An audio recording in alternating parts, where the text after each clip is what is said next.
Ravi Shankar Prasad, Union Minister, and Abhishek Manu Singhvi, Congress spokesperson, leading our debate this evening. So, Mr. Prasad, this gamble is paid off. What many people say is a gamble. Don't project a strong senior leader at the state. Let Mr. Modi be the face of the campaign. It's paid off. Do you think, if these exit poll results are any indicator in the lead up to October 19th, that that's going to be a strategy the BJP will replicate elsewhere in the country as well? I think that will not be a very fair analysis. My approach is entirely different, Arnav. As I see it, of late, element of good governance is coming into the core of India's polity. And don't forget one thing, in Haryana or in Maharashtra, conventionally we were not very strong players. We were number 2, in alliance mostly. Now, what happened in Haryana in the last 10 years, or what happened in Maharashtra in the last 15 years is too well known. Let's not debate that. What is the consequence of this parliamentary election? The quest for good governance under a leader who can deliver, and a party with a clear and stable majority has become the choice of the people of India. The same model was thought to be replicated in these 2 states. And if the exit poll are going to be the real poll on the 19th, which I believe are going to be completely, then I see as a very defining moment in the polity of India. It is very good that considerations of caste or regions or other filial loyalties is being transcended by the overpowering concern of good governance. And the people are responding to that. That, I think, is a very defining moment. Dr. Abhishek Manu Singhvi, is the Congress going to face an existential crisis if these polls are correct? I mean, you're going to be wiped out of 2 key states. The BJP goes alone. The gamble works out for the BJP, Dr. Singhvi. What really is the fundamental problem why the Congress party is plummeting to such depths, Dr. Singhvi? What is the reason for it? I'll be very brief, Arnav. Allow me to answer. First of all, as usual, as I said, to try to predict polls 3 days before the actual polls by these exit polls is really a remarkable exercise in miniaturization for the country as diverse as in India. We've been proved wrong. No, it was broadly correct in the general elections anyway. Let's look at the ifs. Yeah, but it's been wrong many times, and you know that. Let me point out just 3 factors which the BJP should give a pause before, counting their chickens so well before they roost. First and foremost, nobody has factored in the 4-way division in these 2 states. There is at least a 4 and probably a 6-way division of votes. I think there is a vast difference between BJP possibly being the single largest party and the BJP coasting to a comfortable majority. They are 2 totally different things. I don't think it's so easy. I do accept that there is anti-incumbency against the Congress, possibly more against our erstwhile ally, but still anti-incumbency. But don't forget, therein hides a big compliment, Arnav. For 15 years, the electorate thought it fit to elect us again and again and again with the same BJP, the same set of people, and the same Shiv Sena. So don't make the cardinal mistake of equating anti-incumbency, of which undoubtedly there's a huge amount in Maharashtra and to an extent in Haryana, with non-governance. The statistics are there. There is a huge amount of infrastructure development. There is good agricultural growth. Industrial growth has boomed in that state, in Maharashtra especially. Sir. But yes, anti-incumbency doesn't see the merits. It sees the existence 3 times. What I'm saying is, the last final call has not yet come, Arnav. A lot of play in the joints remains in post-poll alliances. And if for any reason, which is at least a strong possibility, I will not put it beyond that, if there are a 4-way division of votes and there are 4 polls, then you might see some interesting results. So the BJP, I do not think, has any evidence to suggest that it's going to be coasting to a comfortable majority. One second. Yes, now therefore we'll open up. Therefore we'll open up the debate now. No, we open up the debate. I didn't interrupt you. You made 3 fairly well articulated and long points, which I will summarize in 10 seconds. By the way, we have a big panel here. Kumar Ketkar, Sunil Alag, Nidya Chaudhary, Sankarshan Thakur, Hartosh Singh Bal and Sabha Naqvi. There's the screen out there. We have a big panel. Navika Kumar, of course, and Jay Mrug is there with us. Now, Ravi Shankar Prasad, Abhishek Singhvi throws it at you. He says, don't count your chickens before they hatch. Secondly, he said this is not really a loss because for 15 years we were there. Anti-incumbency is normal. And third, he seems to indicate that people are foolish. They don't vote for the Congress party despite the great work that the Congress party has done. And finally, he says, 4 parties may come together in an alliance against you, so watch out. Your response, and then we throw this up for analysis, by the way. Yes. Ravi Shankar Prasad. I would like to very gently remind Manu that third time Shivraj Singh Chauhan won with a 2/3 majority. That is called performance, Abhishek. Third time Raman Singh, in spite of so much of Naxalism, convincingly won a difficult state like Chhattisgarh. That is got performance. People of India know what is performance. 10 years or 15 years is not the benchmark. If you perform, if you are honest, if you are reasonable, they give you their blessings. As far as Maharashtra is concerned, because polling is over, I don't want to quibble. But just to put the record straight, what the Chief Minister has publicly commented in a media interview, I knew there was corruption. I knew my Chief Minister was involved. Yeah. I could not take action because I had to survive. Therefore, at least today, we have to be honest. Yes, Abhishek's point of caveat about this miniaturization of exit poll is well taken. And I am sorry to say, Arnav, that the same phrase Abhishek is using for the last so many years. But good luck to him. I don't judge that. But at least I need to compliment one particular exit poll, today's Chanakya, which has been right throughout, be it in Madhya Pradesh, be it in Delhi poll. They were the first to say that Aam Aadmi Party may win 33 seats. It won 28. They said we will get clear absolute majority. We won.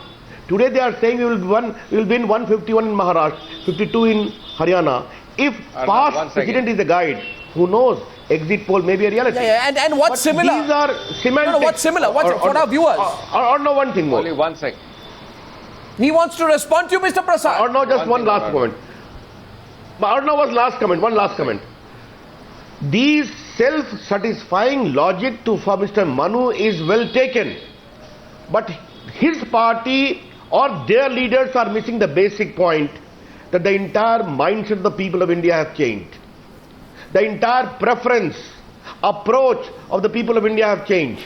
This is a tectonic shift in the political thinking of the people of India, which is being reiterated.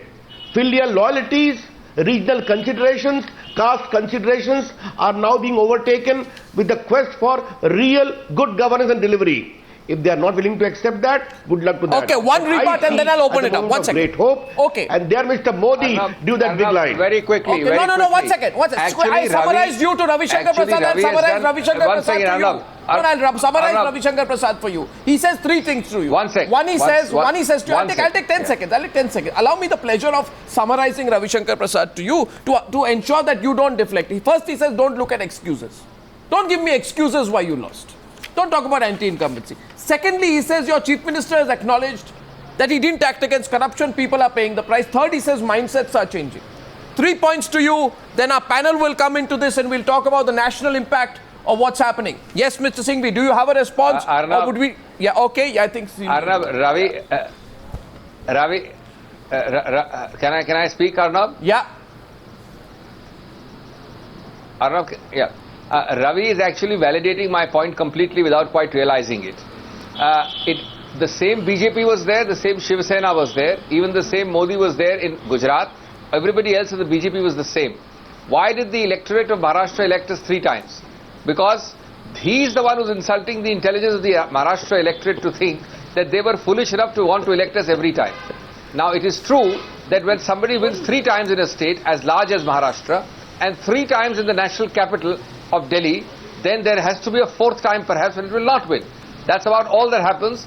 No, he gave you the example of Raman Singh and Shivraj Singh Chauhan and he said you're making excuses. As if the BJP... He said you're making excuses. He gave you the example of Madhya Pradesh and Chhattisgarh. Government, that's a fallacy. Arnab, let me complete please. I didn't interrupt.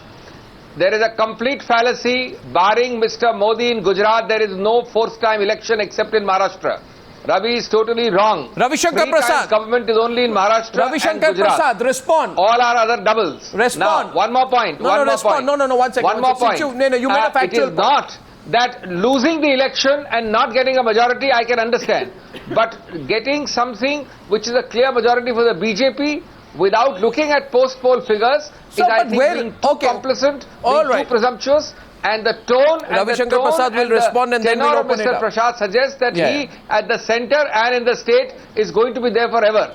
No. I don't think that's what the electorate, this tectonic shift doesn't mean that the BJP is there across Ravi Shankar Prasad, and then we have to open it up to the panelists. We have to look at the national picture. After all, the BJP has gone it alone. And if this strategy works, if Modi and Amit Shah say this is going to be a strategy everywhere, then we have a different approach of the BJP in national politics. Ravi Shankar Prasad, your response, please. Jay, I know I'll come to you. Mr. Prasad. Arnav, did I ever say that we are going to rule forever? We will perform, and therefore people will bless us. I always say, being a person who was his baptism, the JP movement, people of India know their power. They can change any government. It is for those who believe that only one family can rule, regardless of the disastrous experience people may have had. We don't have any one illusion. I have to say only one thing, Arnav. I have come to times now after a long time. Abhishek Manu and myself have been debating ad nauseum. Earlier our debate used to be a quasi-debate of two lawyers in the Supreme Court. Abhishek hasn't forgotten that now Ravi Shankar is the Law Minister of India. Therefore he is talking politics more.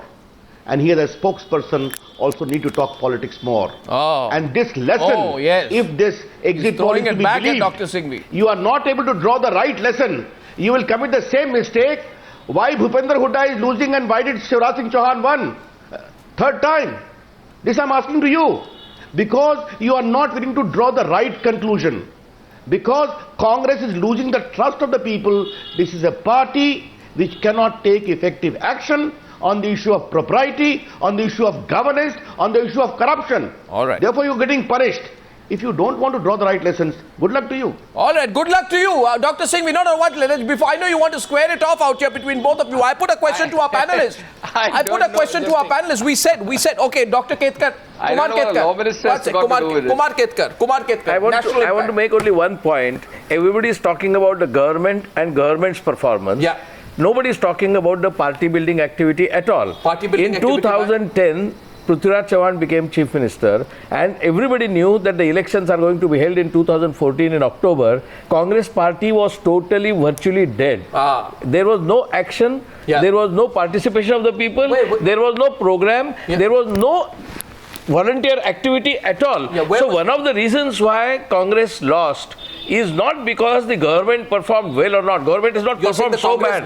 Government has not performed so bad as it is claimed. But the point is, the party was totally absent from the people. The party was absent from the movement. Why do you say party? Why don't you say party leadership? No, why don't you say party leadership? Where is the party leadership? I am saying party leadership. Where is the party leadership? I am saying party, that means party leadership, because party leadership has to guide the party activists. Party leadership at, if you want to name high command, party leadership at high command level as well as state level. Sonia Gandhi and Rahul Gandhi. Yeah, Sonia Gandhi and Rahul Gandhi, high command and state level party was totally inactive, absent, virtually dead. Going to Delhi for response. Go to Delhi. Just one quick line, Navika. One very quickly, Mr. Singhvi.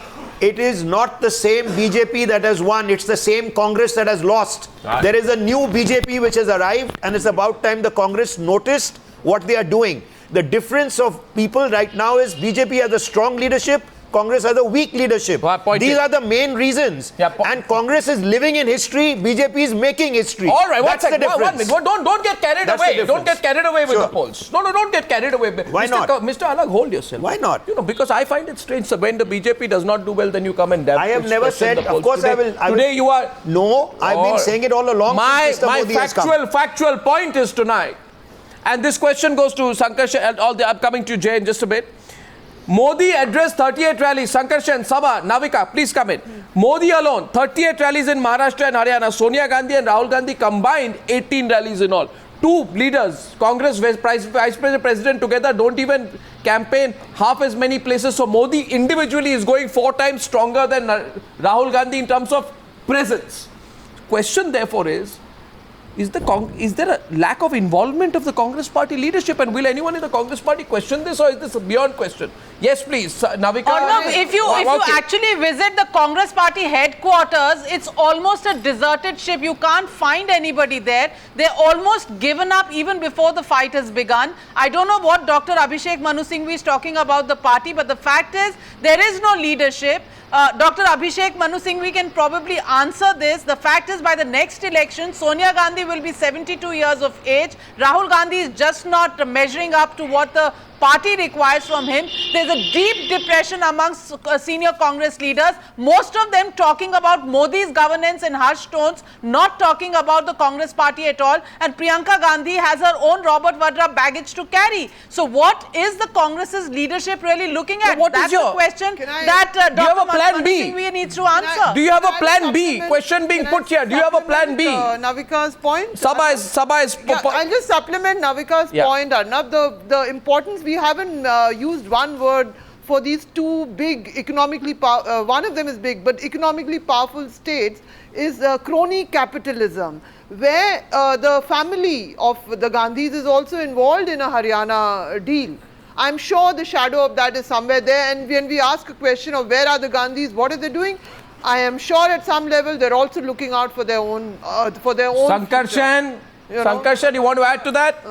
Yeah, you know, I think what Sabha is talking about, and rightly, is about the past and what's happening now as a consequence of that in these elections. But I think the Congress party really has to be worried about the next 2, 3, 4, 5 years. Where is a plan? It looks atrophied. Its leaders are absolute lack of inspiration sort of is writ on their faces. They go into rallies and public meetings already looking defeated.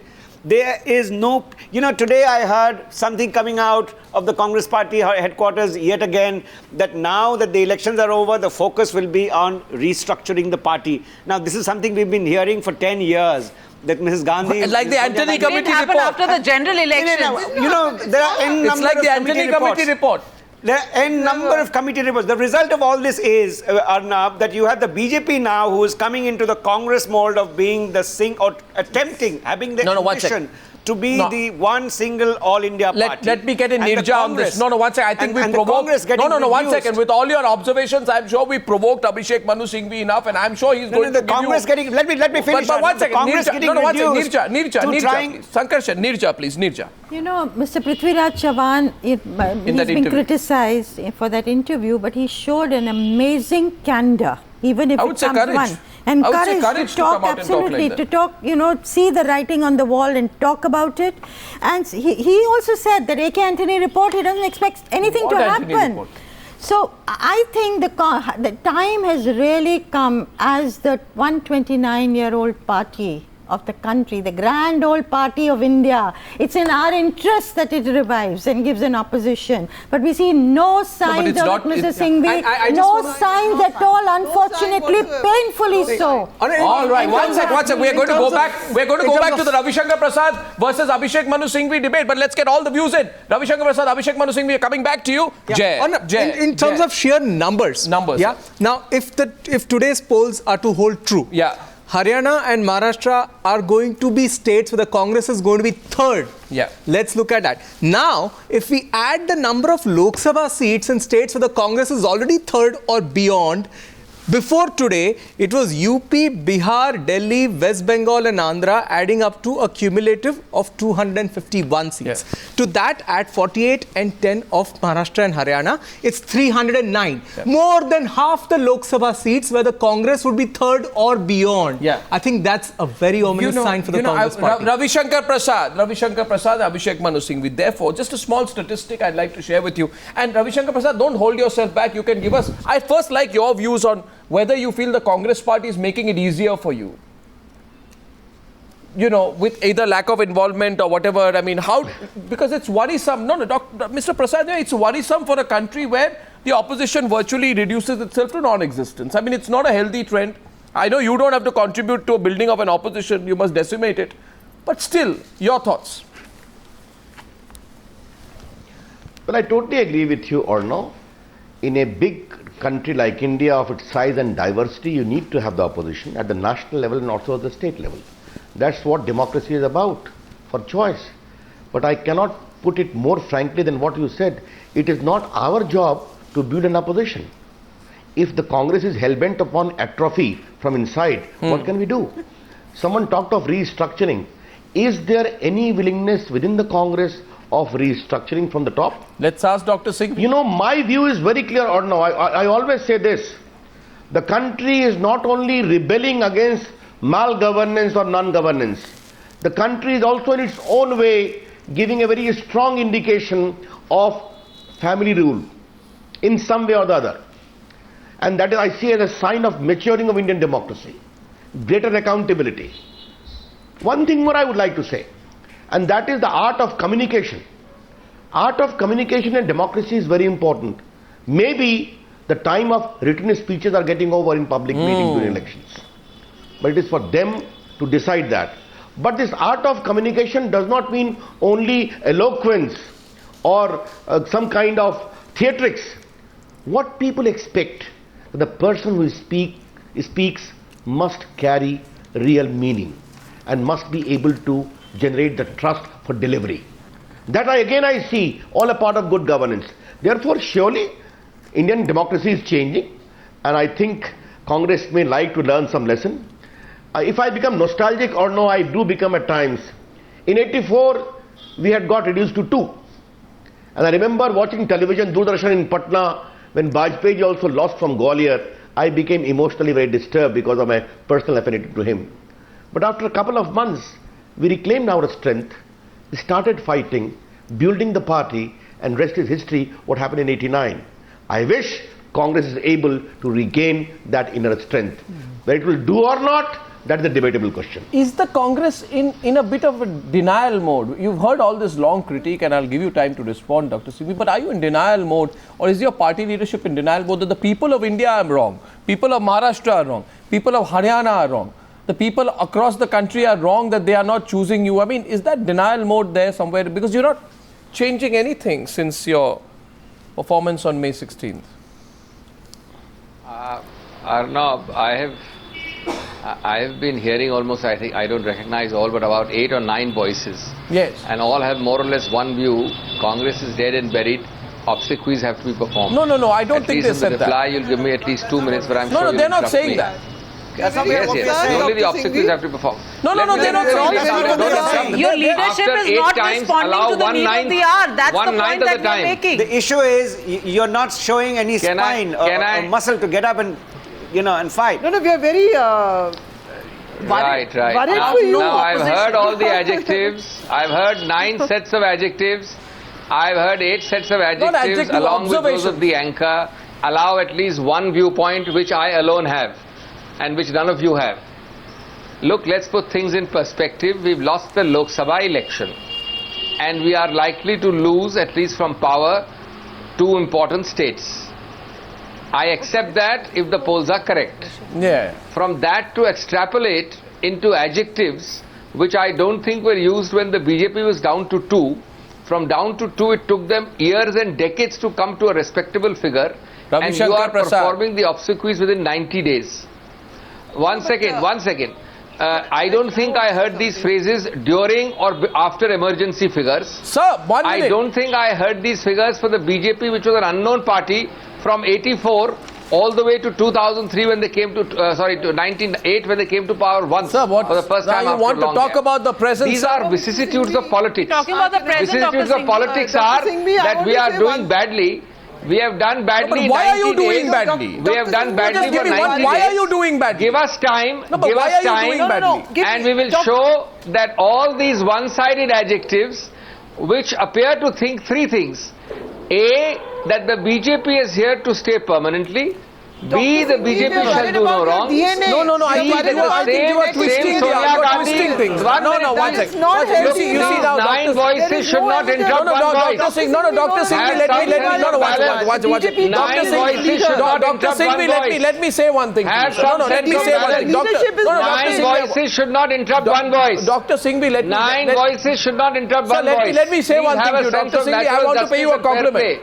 I want to pay you a compliment. I have not completed. I'm sorry. No, I want to pay you a compliment. I have not completed. I don't want a compliment. I only want my viewpoint to be heard. I want to pay you a compliment. I don't want a compliment. I only want my viewpoint to be heard. I'm saying... No, I want to have my viewpoint heard. I don't want a compliment. You're trying to I don't want a compliment. Let me say this. I am sure some of you out there are saying these bad words and adjectives about the Congress out of great love and affection for the Congress and an expectation of resurgence. I can understand that.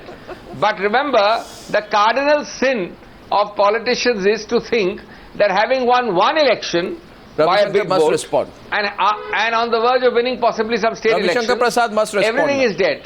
Time changes, atmospherics change, the arrogance and the certitude in the voice of Ravi will also change. Arrogance this was the same Sonia Gandhi and Rahul Gandhi against whom the same dynastic rule charge was made in 2004 and 2009. It was the same BJP in 2009 and the same one which thought India is shining. So 2019 will come and we'll have a program again.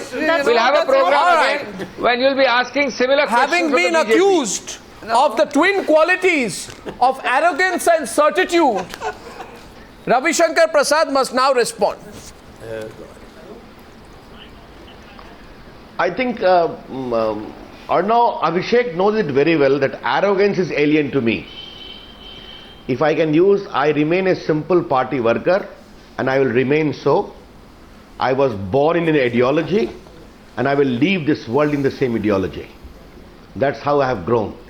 Therefore, and in my ideology and in my working system, arrogance is completely alien. That's the first thing I would like to say. The second thing again, Abhishek is missing the point. I am no one to advise. But in view of the vehemence with which he has accused me, I would like to give him some unsolicited advice. We are worried about the Congress party because you are an all India party, ruling from Kerala to Kashmir. I'm so touched. Today you are becoming really a miniature of yourself, if I can use your expression. You wanted a Congress Mukh Bharat and you're getting it. Abhishek, kindly bear with me. No, that's Sankarshan. As far as BJP is concerned, yes, we became two. We were a smaller party. In 77, we were part of Janata Party. But from 2 in 84, we became 89 in 89. And then we became to 120 in 91. And thereafter only one. And in 2004, if we lost, we did not lose heart. Yes, you are right, we lost. Are you giving hope? The point is the Congress willing to introspect and see within? It took 15 years. That is the point for you to consider. And by the way, when you say people are making a wrong choice, that is a supreme example of arrogance I would like to highlight. Arnav, I wish to ask Mr. Ravi Shankar Prasad a question. Entirely for you to decide. Can I ask him a question, please? Ravi Shankar Prasad, Sankarshan Thakur wants to ask you a question. I know your time was till 9:35. I'm extending this by 3-4 minutes. Here, go ahead. Sankarshan Thakur asking a question to Ravi Shankar Prasad. Channel started. No, Dr. Singhvi, give me 3 minutes. Dr. Singhvi, let me say something. Wait, no, one second. Dr. Singhvi, do you realize how magical this moment is? When have you ever seen the BJP concerned about? When have you seen the BJP as concerned about the Congress as it is tonight? I have never seen the BJP, everyone's concerned about the Congress. It's so touching. Arnav, can I ask my question now? Your question now. It's so touching. Ravi Shankar ji, your leader and the Prime Minister of India has been campaigning in the name of Congress Mukh Bharat. How does your concern for the revival of the Congress square up with that? Just point of interest. My reply is very simple. When he is talking of Congress Mukh Bharat, he is basically impressing upon good governance. That doesn't mean that Congress should cease to be a party. He is only stating very clearly and categorically that if you want good governance, if you want development, that is not possible under the current Congress dispensation. When today I am saying my views, I am saying as a Democrat, Indian democracy needs also an opposition. And here is a case that a party 129 years old, getting reverses after reverses, yet blaming the people of India as if they are making a wrong choice. Good luck to them again. That is a textbook case of arrogance. Okay. So Ravi Shankar Prasad, I'm thanking you at this stage. 1 second. First, let me thank Ravi Shankar Prasad and take a solemn promise from him that he will be with us on the 19th of October. No, Arnav. Yes. Arnav, kindly allow me to say one thing. Tomorrow I am going abroad. I am going to South Korea. I will be out in an official function. I am going there. Sir. Therefore, my good wishes will be there. Sir. And I only hope what I have said today, you will remember on the 19th. Sir, it's not North Korea, and we'll find a way to connect with you even there in Seoul. Thank you very much, Ravi Shankar Prasad. South Korea. All right. I said it's not North Korea. Thank you very much. And there are the updated numbers that Ravi Shankar Prasad smiling away today. It seems to be an interesting result, and Jayam Rug will take us through, and Navika will take us through the updated numbers that we have of C-voter. The debate is continuing in a minute. Jay. The poll of polls gives the BJP 50 or 19 in Haryana. Actually, it's well past the halfway mark. It's very interesting. Earlier in the day, when we started with the 3 p.m. numbers, C-voters was at 37. Right now, all the 3 polls are above the halfway mark. So 45, for 54 and 52. All the 3 of them are above the halfway mark. Sort of a certainty in terms of the polls that the BJP could get a simple majority in Haryana. Certainty in terms of polls? Of the polls. Yeah. BJP is moving towards a simple majority because in Haryana. none of them are below the halfway mark now. And in terms of Maharashtra? In terms of what does the poll of polls tell us? Chanakya, which has given 151 to the BJP-led alliance. C-voter is yet below, at 129. So the final figure, the poll of polls for Maharashtra is 135 to 136 for the BJP-led alliance and about 61 to 71 for the Sena. Got it. It's very interesting. Maharashtra, also the poll of polls tends to throw the Congress at the 3rd position. If you just look at the Congress poll of polls number there, it's 33. And the NCP are tagged behind at 29. The poll of polls, again, with the updated numbers from ABP AC Nielson, which has updated the numbers recently. These are the updated numbers. These are the updated numbers. Right. Has put the number for the BJP at 144, which is the exact halfway mark in the Maharashtra Assembly. So it's very interesting. After all the polling is risk done, factor? What's the biggest risk factor? The biggest risk factor here is the multipolar contest. And as like in Jharkhand, the JMM and the BJP, the vote share may be very little apart, but the seat share could be widely apart. So I think that is still a risk factor in Maharashtra. Point taken.